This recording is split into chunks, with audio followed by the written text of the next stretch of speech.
নমস্কার বন্ধুরা, চুমকিজ অ্যাডভেঞ্চারের নতুন একটা ব্লগে সকলকে জানাই সুস্বাগত। আজকে পালুর আসার দিন। পালুদের স্কুল থেকে এখন মেসেজ করেছে সকাল 11টার মধ্যে আশা করা যাচ্ছে ওরা স্কুলে পৌঁছে যাবে, স্কুলে আনতে যেতে হবে। কিন্তু মুখ চোখ দেখে বুঝতে পারছো সারা রাত এক বিন্দুও চোখের দু পলক এক করিনি। কালকে পালুদের ক্যাম্পে এক ভয়ঙ্কর ঘটনা হয়েছে। পালুর সাথে কথা বলতে বলতেই শুনতে পাই একটা বিকট চিৎকার। তারপরেই শুনতে পাই 5-6টা মেয়ে একেবারে সেন্সলেস হয়ে পড়ে গেছে। জানি না কি নেগেটিভ এনার্জি ওদের উপর ভর করেছিল, সব বাচ্চা প্রচন্ড ভয় পেয়েছে। তারপর থেকে সেই কন্টিনিউ টিচারদেরকে ফোন, টিচার ফোন ধরছেন না। সে একদম সারা রাত ধরে যাতা কাণ্ড, সব গার্জেনরা গ্রুপে লিখছে বাচ্চা কেমন আছে, বাচ্চা কেমন আছে, কোনো রেসপন্স নেই। তারপর স্কুল থেকে অন্য এক টিচার জানালেন যে ওনাদের কর্নেল সাহেবের সাথে কথা হয়েছে। উনি বলেছেন বাচ্চারা খুব সেফ আছে, যাদের অক্সিজেন লেগেছে টুকটাক তাদেরকে অক্সিজেন দেওয়া হয়েছে, এখন সবাইকে রেস্ট নেওয়া করানো হচ্ছে। তাই প্লিজ গার্জেনদেরকে বলবেন যেন কেউ ফোন না করে, আর আমরাও এখন এখান থেকে কোনো রকম কন্ট্যাক্ট করবো না। সেই টেনশনে তো সারা রাত কেটে গেল। এখন প্রায় বাজে 6:30-7টা। বেরিয়েছি আমি আর শুয়ে, যখন শুইনি একবারে মেয়েকে নিয়ে এসেই শুবো।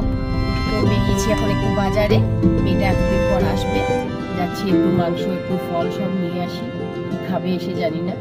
তো চলো বেরিয়েছি সকাল সকাল। এখন তো টেনশনে প্রাণ যাচ্ছে, যতক্ষণ না মেয়েটাকে চোখে দেখতে পাচ্ছি ততক্ষণ কিচ্ছু জানি না। শুনলাম নাকি মেয়েটা আমার ফার্স্ট প্রাইজ পেয়েছে এনসিসি থেকে, কিন্তু সে ফার্স্ট প্রাইজের আনন্দ করবো কি, এখন যতক্ষণ না মেয়েটাকে চোখে দেখতে পাচ্ছি ততক্ষণ কিচ্ছু ভালো লাগছে না। যাই হোক, পালু আসুক, শেয়ার করব তোমাদের সাথে ওর এনসিসি সমস্ত এক্সপিরিয়েন্স। আর আমাকেও শুনতে হবে যে কালকে হঠাৎ করে এরকম কি একটা ঘটনা ঘটে গেল। চলো ঠিক আছে, আবার দেখা হচ্ছে তোমাদের সাথে, পালু আসুক তারপরে। পৌঁছে গেছি আমরা স্কুলের সামনে। এখন শুধু অপেক্ষা পালুদের বাস এসে পৌঁছানো। একে একে সব গার্জেনরাই জড়ো হচ্ছেন স্কুলের গেটের সামনে। কারোর চোখে উচ্ছ্বাস, কারোর মুখে অপেক্ষার ছাপ, কিন্তু সবার মনের কথা যেন একটাই, কতদিন হয়ে গেল বাচ্চাগুলোকে দেখিনি। স্কুলের সামনে দাঁড়িয়ে চারিদিকে শুধু উৎসাহ আর আনন্দের আবহাওয়া।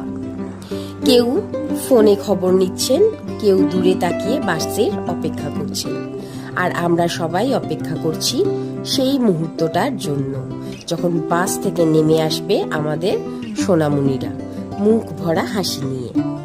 আর মাত্র কিছুক্ষণের অপেক্ষা, তারপরেই হবে সেই বহু প্রতীক্ষিত দেখা।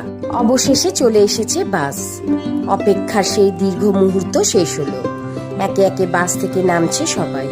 কারোর মুখে ক্লান্তি, কারোর মুখে উচ্ছ্বাস, আবার কারোর চোখে ভ্রমণের অসংখ্য গল্প জমে আছে। কতদিন পর নিজের সন্তানকে সামনে দেখে বাবা মায়ের মুখেও ফুটে উঠেছে স্বস্তির হাসি। কেউ জড়িয়ে ধরছে, কেউ খোঁজ নিচ্ছে কেমন কাটলো দিনগুলো, আর বাচ্চারাও এক নিঃশ্বাসে শোনাতে শুরু করছে তাদের ক্যাম্পের গল্প, নতুন বন্ধুদের কথা আর মজার সব অভিজ্ঞতা। এই পুনর্মিলনের মুহূর্তগুলো সত্যিই ভীষণ স্পেশাল। অপেক্ষা, আনন্দ আর ভালোবাসা সব মিলিয়ে স্কুলের সামনে যেন তৈরি হয়েছে এক অন্যরকম আবেগঘন পরিবেশ। পালু পেয়েছে কালচারালে ফার্স্ট প্রাইজ, শোনাবো সব ওর গল্প। তবে আগে এখন বাড়ি নিয়ে গিয়ে স্নান করিয়ে খাইয়ে আগে ওকে একটু রেস্ট নেওয়া করাই, তারপর ঘুম থেকে উঠলে বিকালে শেয়ার করব তোমাদের সাথে ওর ক্যাম্পের এক্সপিরিয়েন্স। তো চলো আবার দেখা হবে বিকেল বেলায়। চলো দেখি পালু ঘুম থেকে উঠে গেছে, কি করছে দেখি। উঠেছ? ঘুম কেটেছে? তাহলে একটু ইন্টারভিউ দিবি? তাহলে বল একটু কি করলি, আমরা 10 দিন ধরে বসে আছি সবাই। প্রথম দিনটা তোমরা ছেড়ে এলে, হ্যাঁ গেলে সাথে সাথে, আর বলে যাবো না, দেখতে পাইনি, দেখতে পেয়েছি, ঠিক পিছন পিছন গেছি। তারপর ওই দিনকে গেলাম, নামলাম, ঘুম এলাম, অ্যাটেন্ডেন্স নেওয়া হলো। ওই দিনটা খালি রেখে দিয়েছিল পুরো। তো সেদিনটা আর কোনো পিটি ড্রিল কিছু করানি, মাঠেই নামাইনি? আচ্ছা, সেকেন্ডে আমরা বলা দিয়েছি 4:15 উঠতে হবে। উঠলাম না, আমরা তো প্রথম দিনে এসে পাইনি, আমরা আমার রুমে শুয়েছিলাম, ম্যামে এলো, তারপরে 4:15 তারপরে গেলাম। তো ম্যাম থাকছিল না তোদের সাথে রুমে? ম্যামটাতে এসি রুম করা ছিল, কিন্তু আমাদের ম্যামরা যেহেতু গরমে শুয়েছিল আমাদের জন্য এসেছিল, ম্যাম নিজেও কষ্ট করে শুয়েছিল। ও ম্যাম শুয়েছিল কষ্ট করে? পরের দিন ম্যাম সবার সাথে কথা বলে আমাদের এসি রুম ঠিক করলো। যাক, সব মেয়েরাই এসি পেয়েছিলিস? ছেলেগুলো পাইনি, ওদেরকে আমি প্রথম দিন গদি পেয়েছিলাম, ম্যাম বলে কিছু গদি ছেলেগুলোকে দিতে। দিয়ে মাটিতে শুচ্ছিলিস? হ্যাঁ, আমাদের উপর 9 জন ছিলাম, হ্যাঁ। তারপরে 9টা গদি পেয়েছিলাম। আচ্ছা। তো 5টা রেখেছিলাম, বাকিগুলো ওদেরকে তো ওখান থেকে অ্যাডজাস্ট করে ওরা সবার নেক্সট দিন তো পিটি করানো সকালে উঠিয়ে, তারপরে রোল কলের জন্য রেখেছিলাম সব দিয়ে একসাথে। ওখানে যারা স্যাররা আছে ওখানে একটা স্লিপ হয়, ওখানে লেখা থাকে যে এতজন ছিল, এতজনই আছে, আর ম্যাক্সিমাম কন্টিনিউ করবে। ও মাঝে আবার কেউ ছেড়েও চলে আসছিল? একজনের যেমন অ্যাটেন্ডেন্স দিয়েছিল, পড়ে গেছিল, পার্টি অ্যাটেন্ড করতে হতো, একজনের জন্য বেরিয়ে গেল, ওরকম ওটাই ছিল। তো ওই স্লিপটা সকালে একটা দিতে হয়, বিকালে আবার সাড়ে থেকে নিয়ে যেতে হয়। আচ্ছা। ওই টাইমটা সবাইকে বলে তারপরে সকালে হলো, তারপরে ব্রেকফাস্টের জন্য ছেড়ে দিয়েছিল, 1 ঘন্টা টাইমিং দিয়েছিল, কলেজটা খেয়ে দিয়ে খাকি ইউনিফর্মে চেঞ্জ, আগে পিটি ইউনিফর্ম ছিল, খাকিতে চেঞ্জ। তো খাকি ইউনিফর্মে চান করে খাকি ইউনিফর্মে চেঞ্জ। তারপরে ছিল থিওরি ক্লাস। থিওরি ক্লাসে তো প্রথম দিন ম্যাথ নিয়ে পড়ালো, সেকেন্ড দিন রাইফেলের থিওরি দিল, তারপরে থার্ড ডেতেও সেম 4:15 রাতের দিকে আমাদের 10টার মধ্যে সব শেষ। প্রথম পার্টি 10টার মধ্যে সব শেষ। না বলছিলিস যে 11টা অবধি প্র্যাকটিস চলছে? 11টা দিকে একটা করে লাস্টে, মানে লাস্ট বলতে কি 3 দিন পর থেকে, 3 দিন পর থেকে কালচারাল যখন ডিক্লেয়ার হলো তারপর। ও আচ্ছা। প্রথমে 10টার মধ্যে শেষ, ফুটে পাঠিয়ে দিচ্ছিল সবাইকে। তারপরে থার্ড ডে তো তোমরা এলে, থার্ড ডে তো এলে, তারপরে ওখানে প্রথমে সকালে উঠিয়েছিল 4:15 সেম পিটি রুটি, ব্রেকফাস্ট, খাকি ইউনিফর্ম ছিল, ওদিন ছিল রাইফেলের। তো ক্লাস করতে যেতে হতো খাকি পরে, না মাঠে যেতে হতো ক্যাজুয়ালসে? না ক্যাজুয়াল না, মানে এনসিসি ট্র্যাক শুটে। আর থিওরি করতে গেলে স্যাররা করায়, তো ওখানে যেতে গেলে খাকিতে আসতো। আচ্ছা। তো খাকিতে যাওয়ার পর দুপুরে আমাদের খাকিতে ছাড়ছিল হলো 1:30টার সময়, 2টোয় লাঞ্চ। কেউ চেঞ্জ করছিল, কেউ আবার যে রুমটা আছে, ভিডিওতে দেখাবেন যে রুমটা আছে আমাদের, ওর বাইরে আমরা ক্যাজুয়ালসে বেরোতে পারবো। বাবারে, ওইখান থেকে বেরোতে গেলে ট্র্যাক শুট, মানে এনসিসি ট্র্যাক শুট 24 ঘন্টা। এবার রুমে তুমি যা ইচ্ছা করতে পারো, তাও শর্ট ফেলাউট না। তো ওখানে বেরোতে খেতে বেরোচ্ছি, তাতেও ট্র্যাক করতে হচ্ছে, এমনি বেরোচ্ছি টিচারদের সাথে ইয়ে করতে, আমার সাথে ট্র্যাক করতে, তাতেও ট্র্যাক করতে হচ্ছে। ট্র্যাক আমরা 24 ঘন্টা গলিয়ে রেখেছিলাম, আর উপরে শার্টটা চেঞ্জ করছি আর করছি, ওটাই ইয়ে ছিল আমাদের। তো খেতে ওখানে শেড করে থাকে, খাওয়া দিচ্ছে এক জায়গায়, আর একটু গিয়ে ওখানে শেড করা আছে, ওই শেডে সবাই একসাথে বসাচ্ছে। এবার যারা লেটে আসছে তাদের তো গাছতলায় গোল করে বসে। এবার খাবার দাবার ভালোই ছিল, ডিম, চিকেন, একদিন বিরিয়ানি দিচ্ছিল, 2 দিন আইসক্রিম দিয়েছিল। 2 দিন আইসক্রিম দেখলাম। একদিন ম্যাম দিয়েছিল, যেটা বাকিতে ওটা ম্যাম দিয়েছিল, আর বাকি ওরা এনসিসি থেকে দিয়েছিল। বা গুড। একদিন ফুচকা কম্পিটিশন হলো, কম্পিটিশন ওদের তো আর ব্যাস পেলি না। পেলাম না। ওই দিন মাঝখানে ক্লাস হচ্ছিল তো, 9:30 শুরু হয়, 1:30 অবধি থিওরি ক্লাস। মাঝখানে 10 মিনিটের গ্যাপ দিত, বাইরে স্ন্যাক্স বসতো, একদিন ক্রিম রোল বসতো, একদিন কেক, নর্মাল কেক, বিস্কিট, আর তার সাথে ঠান্ডার গোল্পা নয় লেমনের কিছু একটা দিত। তো ওইটা একটা ব্রেক থাকতো মাঝখানে, এটা ডেলি কাজ, সেম রুটিন চলতো। আর তারপর 5 নম্বর দিন থেকে শুরু হয়েছে আমাদের কালচারাল ডিক্লেয়ার। মানে এখান থেকে তো কালচারাল কিছু তোরা প্রিপেয়ার করে যাসনি, সব তো ওখানে গিয়ে প্রিপেয়ার করতে হচ্ছে। একটা করছিলাম, ওইটাই একটাই ছিল, বাকি আমি যেগুলো করছিলাম ওখানে গিয়ে সব তুলেছিস। আর কে কার সাথে পেয়ার হবে এগুলো কে বলে দিচ্ছিল? স্যার? পেয়ার নয়, আমি স্যারকে দেখালাম সিলেকশনের জন্য, আমি দেখালাম, আর যে আমার সাথে আরেকটা মেয়ে করলো, ও স্যারকে দেখালো, ও স্যারেরই স্কুলের ছিল। তো স্যার বললে তোরা দুজনেই ক্লাসিক্যাল করছিস, তা একটা স্টার্টিং দুজনে কোলাপ করে করবো। ঠিক আছে করবো। তো আমি একটা 3টে আর একটা এটা মানে টোটাল তো 4টে নাচ ছিল। তো এবার ওগুলোকে প্র্যাকটিস করতে হতো। তো তার তো 4টে নাচ তুই 3 দিনে তুলতে পারলি? হয়ে গেল বাবা। 4 দিন পেরোলো। তার ভিতরে কালচারাল দিন পেরো। তো স্যার বললো সকালে তুমি যেতে হবে না, রুমে থাক, কালচারাল প্র্যাকটিস কর। তো আমরা থিওরি আর অ্যাটেন্ড করি। তারপরে আমরা রাইফেল শুটিং ক্লাসগুলো করেছিলাম, ওর থিওরিটাই শুরু করেছি। তারপরে রাইফেল শুটিং এ কি বুঝলি? এটা তো ফার্স্ট টাইম। রাইফেল শুটিং এ হলো সব কিছুর একটা করে ড্রিল আছে, একটা করে কমান্ড আছে। তুমি নিজে থেকে কোনো গান উঠাতে পারবে না, নিজে থেকে গান রাখতে পারবে। যে কমান্ডিং দাঁড়িয়ে থাকবে অফিসার, সে যেমন আমরা করতে গেছিলাম থিওরিতে বলেছিল যে রাইফেল এরকম 10টা রাইফেল রাখা আছে, রানিং করে ঢুকবো, 10টা রাইফেলের সামনে 10 জন দাঁড়াবো। কমান্ড আসবে রাইফেল উঠা, রাইফেল তুলবো, দাঁড়িয়ে যাবো। তারপরে বলবে ব্যাট যা, ফিটিং পজিশন রেডি হবে, আবার দাঁড়াতে হবে, আবার বলবে লাইন পজিশন রেডি কর, আবার লাইন পজিশন শুতে হবে। আচ্ছা, দিয়ে গান যে পজিশনটায় হোল্ড করা হয় এই দুটোর উপরে গান দিয়ে হোল্ড, মানে মাটিতে শুয়ে এরকম করে কুনুইয়ের উপর ভর দিয়ে গানটা চালাতে হবে। আচ্ছা, আর একটা পা স্ট্রেট থাকবে, একটা পা ফোল্ড থাকবে, মানে ভি থাকবে। ও আচ্ছা।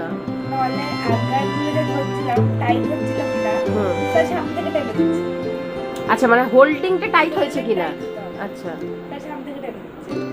এবার গানের মুখটা হয় যেখান থেকে আই হোলটা, ব্যারেলটা গানের যে উপরে ব্যারেলটা ওইটা মাটিতে টাচ করে দেবে। আচ্ছা, আর নরমাল আমরা যেটা দেখলাম ডিলাক্স রাইফেল হয় একটা, আর একটা 0.44 ক্যালিবারের রাইফেল হয়। আচ্ছা, ডিলাক্স রাইফেলের 2.89 কেজি সামথিং হয়, আর 0.44টা 3.98। আচ্ছা। এবার ওটা বেশি ভারী হয়, 3.98 যেটা তো ওটা আমরা যখন উঠাচ্ছিলাম ওটা হাতগুলো ব্যথা করে যাচ্ছিল।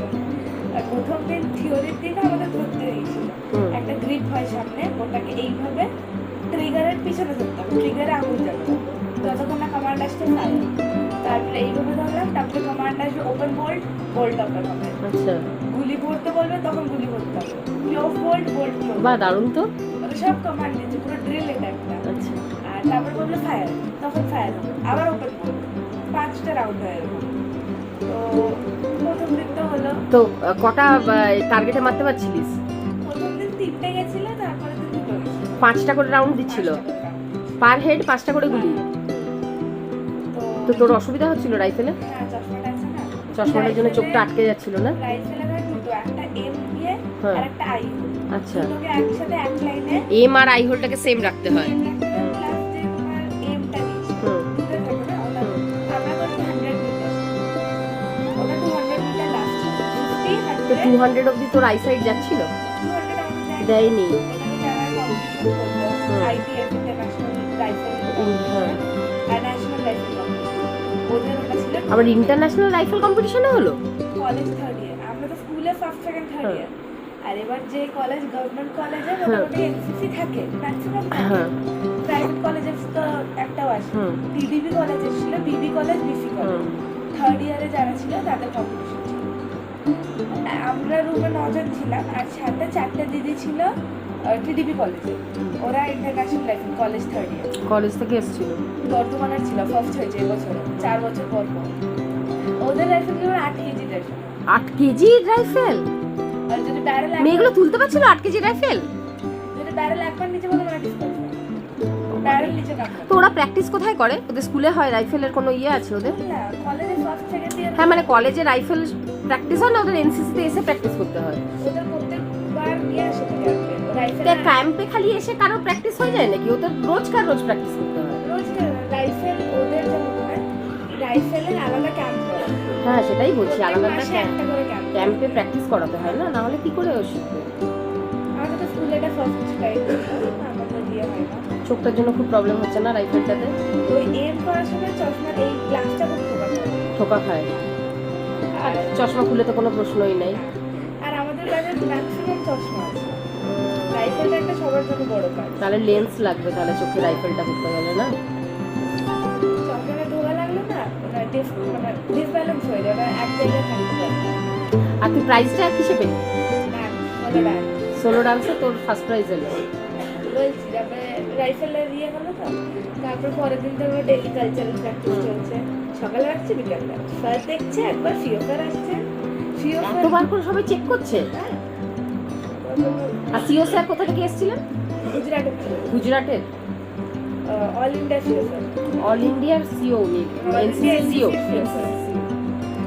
তো স্যার এসেছিলেন সিদ্ধার্থ সারভাইয়া, হ্যাঁ হ্যাঁ শুনলাম নামটা। সিদ্ধার্থ সারভাইয়া স্যার এসেছিলেন, আরো দুজন এসেছিলেন। তো ফিফথ ডেতে আমাদের একটা গ্রুপ ডিসকাশন করছিল সকাল থেকে। ম্যাম বললো যারা যারা বেস্ট ক্যাডেটের সিলেকশনে ইয়ে করবি, তো তার আগে স্পিচ আর ইয়ে ঠিক করে কর, স্যারের সামনে গিয়ে বল, যাই হচ্ছে বল। আমাদের টপিক দিয়েছিল ওই পলিটিক্যাল ইয়ে নিয়ে, আর যে গ্যাস আর অয়েলের প্রবলেম হচ্ছে ওর উপরে ডিসকাশন দিয়েছিল। গেছিলিস ডিসকাশনে? আমি আর একটা মেয়ে গেছিলাম, দুজনে গেছিলাম। ডিএভি স্কুল থেকে তোরা দুজন গেছিলিস? আর তো যাই। তারপরে গ্রুপ ডিসকাশন শেষ হলো, এলাম আবার কালচারাল শুরু। ডেইলি মোটামুটি কালচারাল প্র্যাকটিস হচ্ছে, আর রোল করে যেতেই হচ্ছে ম্যান্ডেটরি। এবার ডান্স প্র্যাকটিস তো আর ওই ট্র্যাক শুটে হয় না, তখন নর্মাল করতে হচ্ছিল। তা বলে ঠিক আছে পর রোল করলে আমাদের কি ছিল, সামনে 4টে বলে ফলিং ইন গ্রিন, গ্রিন মানে একজনের পিছনে দুজন, টোটাল 3জন, যতগুলোই ফাইল লম্বা। তো আমরা 5টা ফাইলে হয়ে যাচ্ছিল সবাই। তো 5টা ফাইলে যখন হয়ে যাচ্ছিল, আমি সামনে, আমার পিছনে আমি। এবার নর্মাল ড্রেসে তো সামনে দাঁড়াতে যাবে না, তো ম্যাম বলছে গিয়ে আগে পিছনটাই ফলো করতাম। তো তারপরে আবার কালচারালে আবার ঢুকে যাচ্ছিলাম, এসে রুমে থাকছিলাম 2 ঘন্টা, এটা একটু ভালো ছিল। তারপরে গান এডিট করা, ক্যাপকাট থেকে আরেকটা, আমাদের 2টো গানের মিক্সচার ছিল, তো ওই 2টোকে এডিট করা, ওইটা একটা হলো। ম্যামকে পাঠানো, আমার গানগুলো দেওয়া, ওগুলো হলো। তারপরে স্টেজ প্র্যাকটিসে নিয়ে যাচ্ছি। বিকালে বললো আমরা তো দেখছি, সাথে বাকি যারা করছে না তারাও দেখছি। তো ওখানে বাইরে সব স্টুডেন্ট মানে ক্যাডেটদের দেখাতেও নিয়ে যাচ্ছিল, বাইরে স্টেজ প্র্যাকটিস হচ্ছিল বারবার, যে কী কী দরকার আছে স্টেজ পারফেকশন, ওগুলো নিয়ে করালো। তারপরে আবার যে স্যার দেখছিলেন সিলেকশনে, পর্দা মানে আর একটা স্যার ছিলেন যে দেখছিলেন, স্যারটা বলছে খুব ভালো ডান্স করিস, কোথা থেকে শিখিস, ওখানে জিজ্ঞেস করছিল। আমি বললাম, তারপরে স্যার বললাম সিওফারের সাথে কথা বলতে গিয়ে, ঠিক আছে ভালো। তারপরে শুরু হলাম কালচারালে গিয়ে। আমাদের স্টার্টিংয়ে একটা আমার আগে একটা সং ছিল, তারপরে 2দিন ওপেনিং, 2দিনই আমার, 2দিনই তোর ওপেনিং ছিল। হ্যাঁ তুই তো ভারতনাট্যম করছিলিস, ওপেনিং তো দেবেই। হ্যাঁ একটা যেটা ইয়ে করলাম ডুয়েটটা একটা সিঙ্গেল একটা। দিনই আমার সাথে হয়েছিল। তারপরে এটা হলো, আর মাঝখানে যেগুলো আমি ক্লাস করে নিই ওগুলো পরে আমি থিওরির নোটস, তো আমার একজন ডায়েরি নিয়ে গেছিলো, তো ও লিখে দিচ্ছে আমি সব, আমি পরে ইয়ে করে নেবো।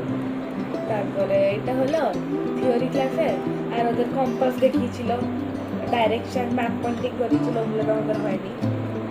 তারপরে আবার পরের দিন আমাদের এবার আস্তে আস্তে রাত 11টা বেজে যাচ্ছে, ডেইলি কালচারাল প্র্যাকটিস হচ্ছে, ডিনার হলো। তারপরে আবার 4:15, তো ম্যাম বলছে এত তোরা কালচারাল প্র্যাকটিস করছিস, সকালে পিটিতে আসতে হবে। আমরা তাও গেছি, লাস্টে 2দিন যাই, কালচারালে 2দিন আগে আমরা যাই, ডেইলি পিটি করছি। আর ম্যাম রোড রানিংয়ে নিয়ে বেরোতো, আমাদের ক্যাম্পাস থেকে বেরোতো, ওখানে একটা মার্কেট পড়ছে না, তো মার্কেট থেকে ঘুরিয়ে নিয়ে জগিং করতে করতে লম্বা লাইন আছে। আর এরকম 2টো ইয়ে, তো আমাদের একটা হয়, ওইদিকে ছেলেদের একটা, তো ওখান থেকে ওদেরকে বার করে ওদের যে টিচার আছে ওরা ওদেরকে নিয়ে যেত। তারপরে বিকালে কালচারালের পর আমাদের 1 ঘন্টা টাইম হতে খেলায়, কে ব্যাডমিন্টন খেলে, ভলিবল খেলে, ওগুলো ওখানে স্পোর্টস চলছে, যেহেতু স্কুল সব জিনিস তো ওখানে রাখাই থাকে, ওখানে ওগুলো হলো। তারপরে 2টো আরও পরের দিন 2টো আরও স্যার এসেছিলেন দেখার জন্য, রুম নিট আছে ঠিক আছে কিনা। আমাদের রুমের অবস্থা তো জঘন্য ছিল, বলে 10 মিনিটে রুম ঠিক কর, সবাই লেগে গেলাম, একজন জুতোর থেকে, একজন বেড, একজন লাগেজ, একজন জামা, সবাই লেগে গেছি কাজে। দিয়ে একসাথে সব কাজ করে, একজন বুটসগুলো সাজালো, একজন জুতো সাজালো, একজন স্লিপার সাজালো, লাইট ফ্যান অফ, রেডি, সব একসাথে কাজ করে তারপর 10 মিনিটে কাজও করে দিল। হ্যাঁ, একসাথে করেছি, কম হয়ে গেছে। তো তারপরে আমরা গেলাম থিওরিতে, ওরা গেল থিওরিতে, আমি আবার চলে এলাম হলে। ওখানে আমাদের স্কুল গেছিল, ডিউ মডেল স্কুল দুর্গাপুর, রূপনারায়ণপুর, তারপরে কুলটি বয়েজ হাই স্কুল গেছিল, আর অনেক ছিল, কলেজ ছিল, পুলিশ ছিল, দেখলাম তো। কলেজ, নেভি, এয়ারফোর্স, মানে কলেজে ওদের আবার ডিভিশন ছিল, নেভি, এয়ারফোর্স আর গ্রাউন্ড, যেটা বিএসএফ এর হয়, ওই তিনটে। ওখানে 2-3 জন করে এসেছিল, আর ড্রেসগুলো কি ভালো দেখতে। নেভিতে হচ্ছিল ব্লু, এয়ারফোর্সে এয়ার উইংস এর দিয়েছিল গ্রে কালারের, আর ওটা তো আমাদের নর্মাল ড্রেসের মতো ছিল। তারপরে একদিন হলো নেত্রিকা দি, আগের বছরের বেস্ট ক্যাডেট যে হয়েছে তিনি এলেন। তো দিদি এখন ক্লাস 10-এ পড়ছে, তো ক্লাস 9-এ বেস্ট ক্যাডেটের সিলেকশন ছিল। তো এবার আমাদেরও হয়েছে, 3টে রাউন্ড তো হয়ে গেছে, বেস্ট ক্যাডেটের 3টে রাউন্ড তুই ক্রস করে গেছিস। আর লাস্ট একটা আছে যেটা স্যার বলেছিল আজকে ডাকবেন। ও হ্যাঁ, কিন্তু হয়নি, ক্যাম্পেও হয়নি, আর এখন তো হচ্ছে এটা, ফেরের শরীর খারাপ হয়ে গেছে, কিছু করার নেই। দেখি আবার কদিন যাক, তারপরে আবার ডাকো। ওখানে সব তো রেখে দিচ্ছে, এবার লাস্ট বলবে হলো ইন্টারভিউ সিলেক্ট হয়ে, ওটা কি ভাইবা হবে না ফিল্ডও হবে? এবার শুধু যা দেখা ফিল্ড হয়ে গেছে। তো তোর যেটা সিলেকশন হবে কোন ডিপার্টমেন্টে হবে? কালচারালে হবে। আর এইটাতে তোর সিলেকশন হলে তুই যাবি 26শে জানুয়ারি কুচকাওয়াজে প্রোগ্রাম করতে, একদম ডাইরেক্ট প্রাইম মিনিস্টারের সামনে প্রোগ্রাম হবে এটাতে। এবার দিদিও যেমন গেছিলেন স্পিচ থেকে, মানে কালচারাল থেকে গেছিলেন, কিন্তু ওখানে গিয়ে আলটিমেট সবই করতে হয়। ড্রিল 4টে সেক্টর, ড্রিল, পিটিতে মানে এমনি নর্মালি মার্চ পাস্ট ড্রিলের মধ্যেই পড়ে, রাইফেল আর কালচারাল। তো এই 4টার উপরে ডিসপ্লে দিয়ে হবে। 4 জন যায়, আর ম্যাক্সিমাম 6 জন যায়। 3 থেকে 4 মাসের লম্বা ক্যাম্প প্রসেস সিলেকশন হয়, ফাইনালে শুধু 1 জন যাবে। এই মাঝখানে পুরো ছাঁটাই করা, রেডি করে পুরো ছাঁটাই করা। আর ওখানে তো একটা আমাদের যাবে, বাকি ওখানে সব স্কুল পুরো অল ওভার ইন্ডিয়া থেকে আসবে সবাই। দিদি যেমন হরিয়ানা, দার্জিলিং, সিকিম, তামিলনাড়ু থেকে এসেছিল, সবার সাথে কমিউনিকেট করেছিল। তো তারপরে দেখবো কমান্ডিং এর ভয়েস, ওটা একটাও দেখবে, আর সার্ভাইভার। তো এবার দেখি কবে দেয়, ওটার জন্য ওয়েট করছি। আর ক্যাম্পের ওখানে তো লাস্টের দিন কালচারাল ছিল, ওখানে তো বহুত মজা করেছি। তারপরে ওখানে সবাই ভূত দেখতে পেয়েছি, আর কি বলবো, সবাই ভূত দেখছিল। ভূত হয়? ভূত বলে কিছু হয়? সারা রাত যে জ্বালালি। আমি জ্বালাইনি, অত ইয়েও করি। তুই যা চিৎকারটা করলি! আরে না, আমরা 6 জন ঢুকছিলাম, ভাবতে কি একটা চলে গেল, সত্যি ওটা আমি দেখে সত্যি বলতে গেছি। ওইটা তো হলো, কিন্তু যারা অজ্ঞান হয়ে যাচ্ছিল সেটা কি কেস হলো? জান না, প্রথমে তো একটা মেয়ে ও বসেছিল, পার্কটা আছে না, যেটা ভিডিও করে পার্কটা, স্লাইডটা আছে, স্লাইডের নিচে, আর ওটা একটা লাইট ওয়াইট অন্ধকার করছে। আর ওখানে 4-5 জন একসাথে বসেছিল। হঠাৎ আমরা আসছি, ওখানে ফুচকা খেতে যাচ্ছিলাম, আমরা ফুচকা আর কোল্ড ড্রিঙ্কস দিচ্ছিল। হঠাৎ চিল্লি শুরু, গেছি ভিতরে, আমাদের ক্লাসেরও 2-3 জন ছিল ওখানে, আর এটা হঠাৎ অজ্ঞান হয়ে গেল, আবার নিজে উঠলো, চোখগুলো পুরো ঘুরছিল। আমরা ওটা দেখে আমরা ভয় পেয়েছিলাম। আর চুলগুলো কি করছিল? চুল তো খোলা ছিল না, সব সামনের দিকে চলে এসেছিল। নাম বলছে, নাম যারা টিচাররা ছিল সবাই জায়গা থেকে চুল কাটবে, কি হবে ওরা জায়গায় চুল কাটতে। আর স্কুলে অলরেডি 2টো আছে, কেস আছে ওখানে, তো ওখানে আরো সবাই করছিল। আর যেটা অডিটোরিয়ামের ভেতরে হলো সেটা কি হলো? এইখান থেকে আমরা তারপরে তো 10 মিনিট এরকমই চললো, ফায়দা যাচ্ছে, আমরা যাচ্ছি, দৌড়াদৌড়ি চলছিল। আর ছেলেগুলো কিছু জানেই না, ওদের পুরো বিল্ডিং আলাদা, কিছু জানেই না। তো আমরা ঢুকলাম, ওয়াটার কুলারটা একদম সামনে, তার পাশ থেকে একটা রুম আছে, ওই রুমটার পাশ থেকে কিছু একটা বেরিয়ে চলে গেল, সাদা স্যার হয়ে গেল, কিচ্ছু নেই, সিসিটিভি চেক হলে কিচ্ছু নেই। আমরা তখন আরো ভয় পেয়েছি, স্যার সবাই মেয়েগুলোকে বললো তোরা রুমে চলে যা, তারপরে একসাথে 10 জন করে ছাড়বো, আসবে থাকবে। তো গেলাম রুমে, হলে ওখানে গিয়ে আমার হঠাৎ একটা মেয়ে টেবিলের উপরে বসেছিল, অজ্ঞান হয়ে গেছিল, টেবিলের উপরে বসালো, কি একটা এনার্জি চলে আসছিল ওর ভিতরে, কেউ কন্ট্রোল করতে পারছিল না, এত হয়েছিল। তারপরে আবার নিজে অজ্ঞান হয়ে আবার নিজেই উঠে বসলো রুমের ভিতরে, হ্যাঁ রুমের ভিতরে। তারপরে নাম মানে জল বল দেওয়ার চেষ্টা করছে কিন্তু হচ্ছে না কিছু, এত এনার্জি চলে এসেছিল। আস্তে আস্তে 10-15 মিনিট পরে ঠিক হলো। যখন ঠিক হলো তারপরে স্যার বললো 10 থেকে 15 জন করে যাবি, খাবি, চলে আসবি।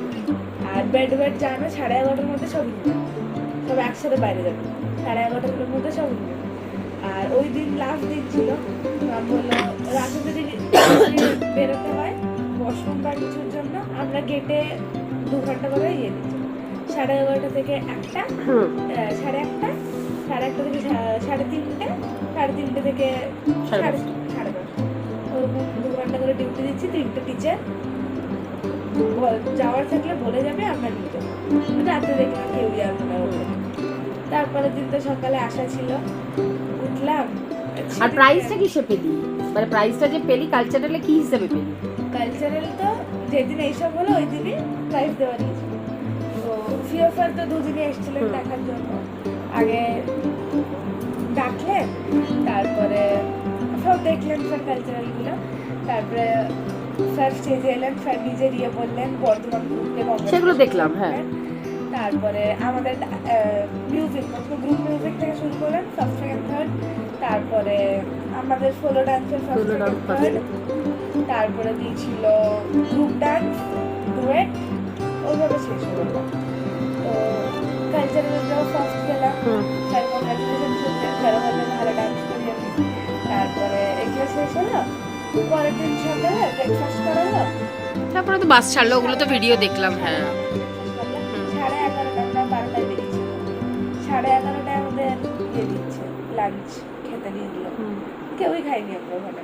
একটু ইয়ে দিয়েছিল, পনির দিয়েছিল, আমি একটা পনির আর রুটি খেয়েছিলাম, শেষ। তারপরে ফিরলাম। তারপরে তো এখান থেকে আবার আমি তো গেলাম আনতে, ওগুলো ভিডিওগুলো দেখলাম। ভিডিও দিয়েছি, খুব এনজয় করেছিস। দারুণ।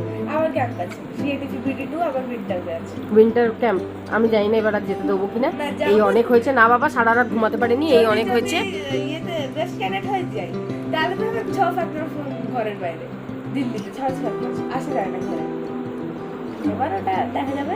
তো 6-7 মাস কি আমি চাকরি ছেড়ে গিয়ে ওখানে বসে থাকবো নাকি? যেমন আমি বলেছি কি CATV-PD2 আছে, আবার ভিডিওতে আমি বলবো, আবার আসবো। ঠিক আছে, ওকে, চলো, বেস্ট অফ লাক। আমি খুব হ্যাপি তুমি প্রাইজ পেয়েছো। চলো তাহলে ভিডিওটা শেষ করি।